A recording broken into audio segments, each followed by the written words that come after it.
வணக்கம். மகாகவி பாரதி எட்டயபுரத்திலே பிறந்து இந்த உலகமெல்லாம் இருக்கின்ற தமிழர்களின் இதயத்தில் சிம்மாசனமிட்டு அமர்ந்த மகாகவி. அதுதான் அவருக்கு பெரிய சிறப்பு. 11 மொழிகளுக்கு மேல் தெரியும்.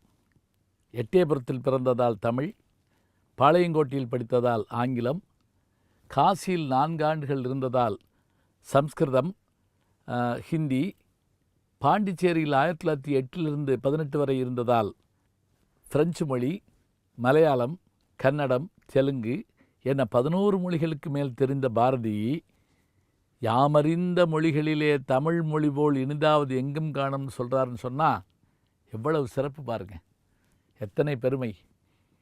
அவருடைய வாழ்க்கை வரலாறு நமக்கு நிறைய தெரியுங்க. சிறு குழந்தையாக இருக்க போதே தாயார் இழந்துட்டார். அவருடைய அத்தையால் வளர்க்கப்பட்டாங்க. அவருடைய அந்த பாரதிங்கிற பட்டா அவர் எப்படி பெற்றார், எட்டயபுரத்து மன்னர்கிட்ட, அதெல்லாம் நம்ம படிச்சிருக்கிறோம். மதுரையில் சேதுபதி மேல்நிலைப் பள்ளியில் நான் ஆராய்ச்சி செய்த சோழவந்தான ஒரு அரசன்மார் பணியாற்றிய இடத்துல ஒரு 4 மாதம் மதுரையில் வேலை பார்த்துருக்கிறார். ஆச்சரியம் என்ன தெரியுங்களா, காசியிலிருந்து செல்லம்மா பாரதிக்கு எழுதின அவருடைய அந்த கவிதை அச்சேர்ன இடம் மதுரை தாங்க. விவேகபானுங்கிற அந்த பத்திரிகையில் தான் அவருடைய கவிதை முதல்ல அச்சேருது. அதாவது மூணராவணா கந்தசாமி கவிராயர் அவர்கள் அந்த பத்திரிகை நடத்திக்கிட்டு இருக்கார். அதில் தான் அந்த செல்லம்மா பாரதிக்கு எழுதின மரபு கவிதை அதெல்லாம் செய்யுள் வடிவத்தில் எழுதி அனுப்பியிருக்கிறார். அவருடைய வரலாற்றை நம்ம பார்க்குற போது இங்கே இருந்தார், அப்புறம் சென்னைக்கு போயிட்டார், பத்திரிகை ஆசிரியர் ஆனார், மொழிபெயர்ப்பாளர் ஆனார், கார்ட்டூன் படங்கள் முதல்ல அறிமுகப்படுத்துகிறாரு. எல்லாம் செய்தியை சொல்லிகிட்டே வரலாங்க. அவருக்கு பெரிய சிறப்பு என்ன அப்படின்னா, யாரிடமிருந்தும் எதையும் கற்றுக்கொள்ள வேண்டும் என்ற அந்த ஒரு மகிழ்ச்சி அவர்கிட்ட எப்பவுமே உண்டுங்க. ஒரு உதாரணம் சொல்கிறதா இருந்தால், அங்கே வடநாட்டில் நடந்த அந்த காங்கிரஸ் மாநாடுகளுக்கு அவர் போகிற போது கல்கத்தாவுக்கு போகிறார். கல்கத்தாவில் யாரை சந்திக்கிறார் அப்படின்னா, அவர் சந்தித்த விஷயத்து மட்டும் இல்லைங்க, பிறகு அந்த அம்மையாரை பற்றி அவர் எழுதியிருக்கக்கூடிய பாடல்கள் எல்லாமே பார்த்திங்கன்னா, இன்னும் சொல்லப்போனால் சில கவிதைகளை அவர்களுக்கு சமர்ப்பணமே பண்ணியிருக்கார். யார் அவங்க?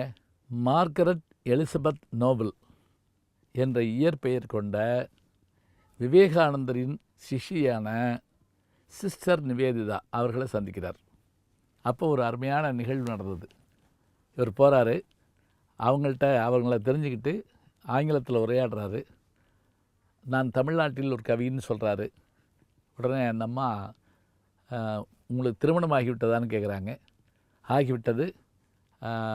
சொன்ன உடனே உங்கள் மனைவி எங்கே அப்படின்னு கேட்குறாங்க. உடனே சற்று நாணத்தோடு பாரதி சொல்கிறாரு, நாங்கள் எங்கள் நாட்டில் திருமணமான பிறகு மனைவியை வெளியே அழைத்து கொண்டு வருவதில்லை. உடனே அந்த அம்மா கேட்டாங்க, எப்படி? உன் மனைவிக்கு சுதந்திரம் தராத நீ நாட்டு சுதந்திரத்திற்காக போராடுகிறேன் என்று சொல்லுகிறாயே என்று ஒரு கேள்வி கேட்டாங்க. பலார்னு அற விழுந்தது மாதிரி இருந்தான்.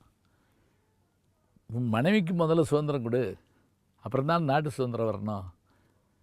பிறகு நீங்கள் பார்த்தீங்கன்னாங்க, செல்லம்மா பாரதி தோளில் கை போட்டு அந்த அம்மாவே சங்கடப்படுற அளவுக்கு தெருவழியாக அவர் கூட்டிகிட்டு போனார்னு சொன்னால், அந்த பெருமை எங்கு சென்றாலும் மனைவியோடு சொல்ல வேண்டும் என்ற எண்ணத்தை உருவாக்கியது சிஸ்டர் நிவேதிதா. அப்புறம் தாங்க அவர் நிறைய எழுதுகிறார். பெண்களை பற்றி எழுதுகிற போது அதிகமாக எழுதுகிறார். ஏட்டையும் பெண்கள் தொடுவது தீமை என்று எண்ணி இருந்தவர் மாய்ந்து விட்டார், வீட்டுக்குள்ளே பெண்ணை பூட்டி வைப்போம் என்ற விந்தை மனிதர் தலைக விழுந்தார். ஒரு நாள் அவரும் பாரதிதாசனும் வீட்டில் இருந்தாங்களாம். செல்லம்மா பாரதி எங்கேயோ போயிருந்திருக்காங்க. பால் காய்ச்ச 2 பேரும் முயற்சி பண்ணியிருக்காங்க. அப்போல்லாம் ஸ்டவ்வு கிடையாது, இது கிடையாது இல்லையா, கேஸ் இல்லை. பேப்பரை போட்டு வைக்கல போட்டு வேறு என்னமோ பண்ணி பார்த்துருக்காங்க. புகையும் கறியும் வந்திருக்கு, பால் காயலை. அப்போ தான் பாரதி சொன்னாராம், அடடா, பெண்கள் சமையல் கட்டில் தெய்வமாக இருந்தல்லவா நமக்கு சமைத்து தருகிறார்கள், அவர்களை நான் வணங்க வேண்டும் என்று சொன்னாராம். இப்படியெல்லாம் ஒவ்வொரு அனுபவத்திலும் அவர் செய்திகளை பெற்றுக்கொள்கிறார் என்று சொன்னார்.